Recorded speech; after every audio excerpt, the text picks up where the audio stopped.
Hello everyone, welcome to this audio podcast. This audio podcast is part of the LabZtorm Squal. This audio podcast is part of the Sepulchre and Storm and Bostics, and this audio podcast is part of the Shipmo Squad, and this audio podcast is part of a Storm Robotics production.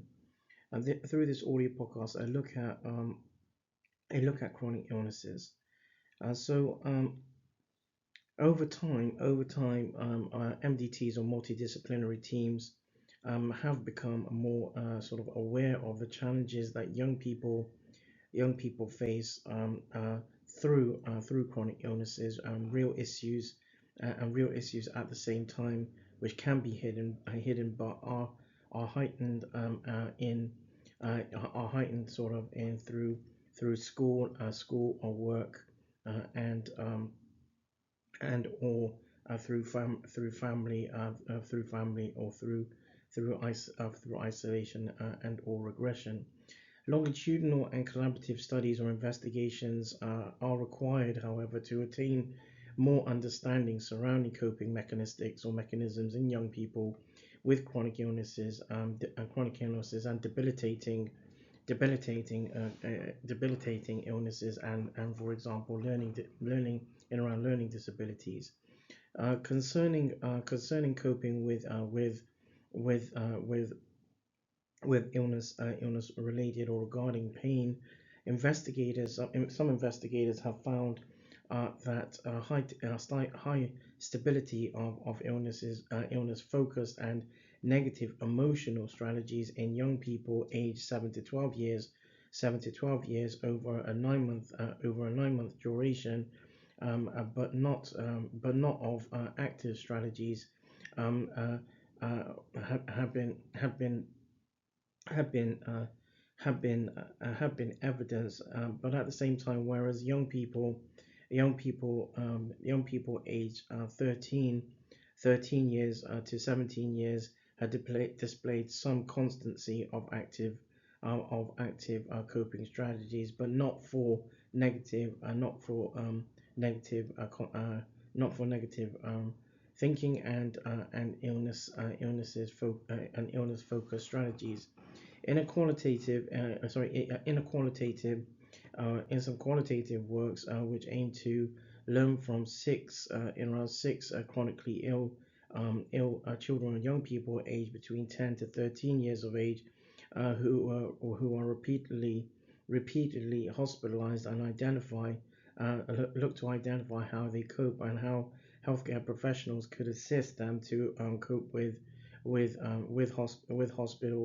hospital experiences, such as uh, through through hospital experiences, and uh, uh, uh, with sort of hospital experiences. And one of the modalities that have been used, which have been quite sort of a sort of common modality, was distraction, where children, young people watch TV or playing games, and as some of the adaptive methodologies for coping with stresses of repeated hospitalizations and treatments or treatment modalities. So in this particular works, young people reported that young people have reported that healthcare professionals who exhibited a sense of humor, and by being funny and joking, for example, help them cope with hospitalization experiences. So more mixed methodology investigations, especially longitudinal, are required to ascertain what coping strategies young people adapt. And also, the coping conceptualizations in young people suffering from illnesses are not all that are divergent from coping with from not all that divergent from coping with daily hassle, stress, etc. Theoretical conceptualization also allows a differentiation of coping efforts in young people people. And in literature, technical competence, for example, in coping is defined as an individual's immediate sort of immediate immediate sort of immediate sort of a way to alleviate aspects of stress.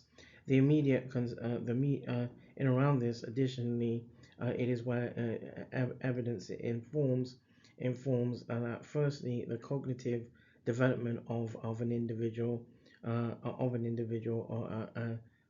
individual and ability to identify stressful events and associate stress management strategies aligned to challenges. Secondly, emotional development, for example, a person's ability to identify feelings were evidenced, and thirdly, personality development, i.e., the emergence of an individual's unique coping style was also evidenced. So that draws this audio podcast to a close. This audio podcast as part of the LabZtorm Squal. This audio podcast as part of the Sepulchre and Storm and Bostix. This audio podcast as part of the Shipmo Squad, and this audio podcast as part of a Storm and Bostix production.